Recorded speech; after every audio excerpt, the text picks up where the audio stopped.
कुछ ही वर्षों में अपनी ताकत को पहचाना। और आज किसी को 10 साल बीतने के बाद याद भी नहीं है कि झारखंड नाम का प्रदेश कभी हमारे बिहार का हिस्सा भी था। किसी को याद नहीं, बल्कि अब सुना करते हैं कि झारखंड में ही इसकी चर्चा ज्यादा हो रही है।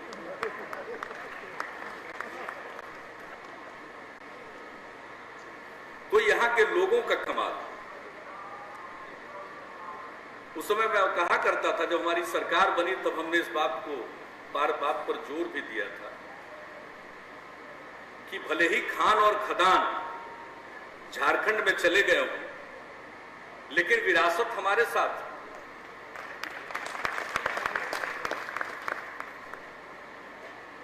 उपजाऊ मिट्टी हमारे पास है, अच्छी आबोहवा हमारे पास है, हमारे लोग भी मेहनती हैं, मेहनती झारखंड के लोग भी हैं।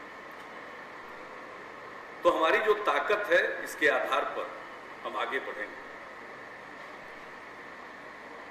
कृषि हमारी ताकत, हमारी विरासत हमारी ताकत, हमारे लोग हमारी पूंजी। इसी को ध्यान में रखकर हमने न्याय के साथ विकास का अपना मंजिल तय किया। साधनों की कमी जग जाहिर है, और ये तो एक ऐतिहासिक अन्याय बिहार के साथ होता रहा। कभी किसी जमाने में बिहार में उस तरह से निवेश नहीं किया गया, सरकारी निवेश भी नहीं हुआ, बहुत कम हुआ। हमारे साथ सदैव नाइंसाफी हुई, अंग्रेजों के जमाने में भी और उसके बाद भी। हमारी जो कुछ भी ताकत थी उसको भी समाप्त किया गया। फ्रेट इक्वलाइजेशन पॉलिसी लाकर उस समय बिहार झारखंड एक था। जो हमारी ताकत थी, बहुत सारे निवेशक यही निवेश करते,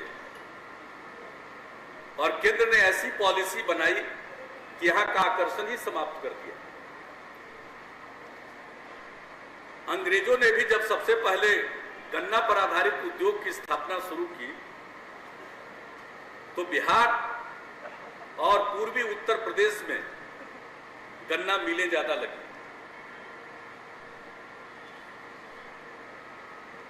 और आंकड़े इस बात को बतलाते हैं कि जब आजादी मिली थी तो बिहार में पूरे देश के कुल चीनी उत्पादन का 25% से ज्यादा उत्पादन होता।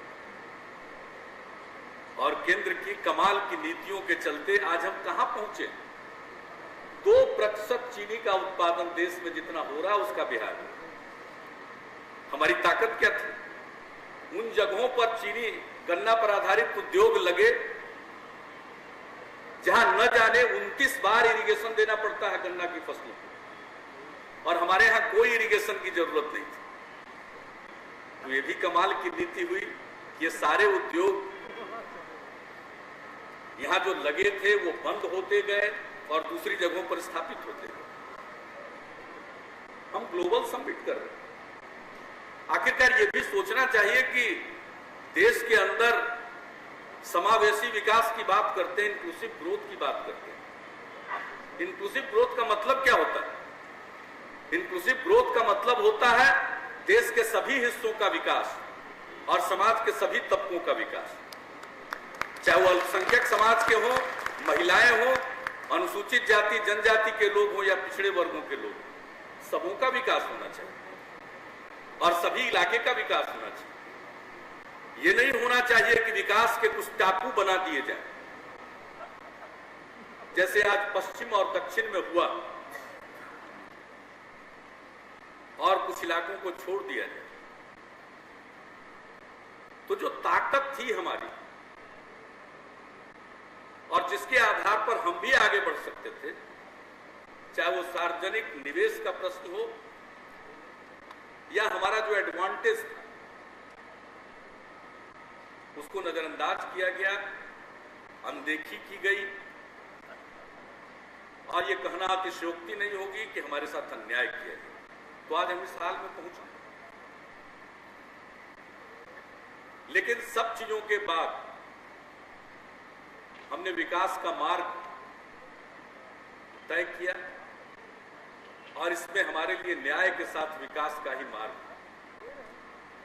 जहां एक तरफ हम बुनियादी ढांचे के विकास पर जोर देते हैं, वहीं मानव विकास पर भी हमारा जोर है।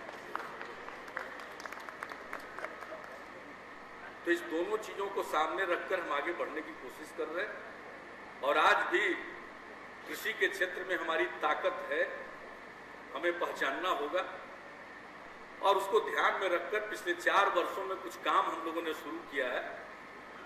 और मुझे कल जो दिन भर कई पैरेलल सेशंस हुए हैं, मुझे खुशी हुई, कई लोगों ने सलाह दिया है कि कृषि पर जोर देना चाहिए। मैं उन तमाम लोगों को कहना चाहता हूं कि आपके मन के भाव को भांप कर हम पहले ही से कृषि पर जोर दे रहे हैं और शायद इस देश में कोई दूसरा राज्य नहीं है या अब आगे कोई और राज्य उसमें शामिल भी हो सकता है, लेकिन हम पहले राज्य हैं जहां हमने कृषि कैबिनेट बनाया, कैबिनेट कमेटी ऑन एग्रीकल्चर, कृषि से जुड़े हुए तमाम पहलू, और अगले 10 वर्षों के लिए हम योजना बना रहे हैं। 4 साल का रोड मैप पर हमने अमल किया है, उसकी भी समीक्षा हमने की है और अगले 10 वर्षों के लिए हम रोड मैप वैज्ञानिकों और कृषि के जितने स्टेक होल्डर्स हैं सबके साथ विमर्श करके हमने एक प्रारूप तैयार किया, उसको अंतिम रूप देंगे और 1 अप्रैल 2012 से हम उसे लॉन्च भी करेंगे। भारत सरकार अपने 5 वर्षीय योजना के बारे में अंतिम निर्णय नहीं ले सकी, पता नहीं प्लान हॉलिडे होगा, क्या होगा, किसी को मालूम नहीं। अप्रोच पर हमारे प्लानिंग कमीशन के माननीय सदस्य बैठे हुए हैं,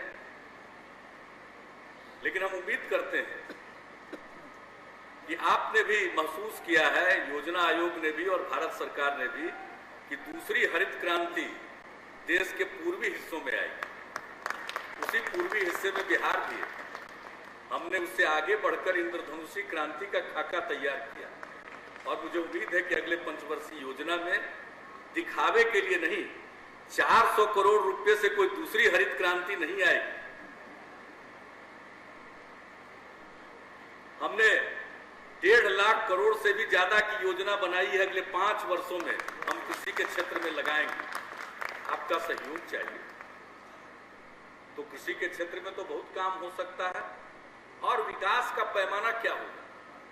अर्थशास्त्रियों के लिए एक पैमाना है जीडीपी का ग्रोथ और उसी ग्रोथ रेट पर हम चर्चा करते हैं।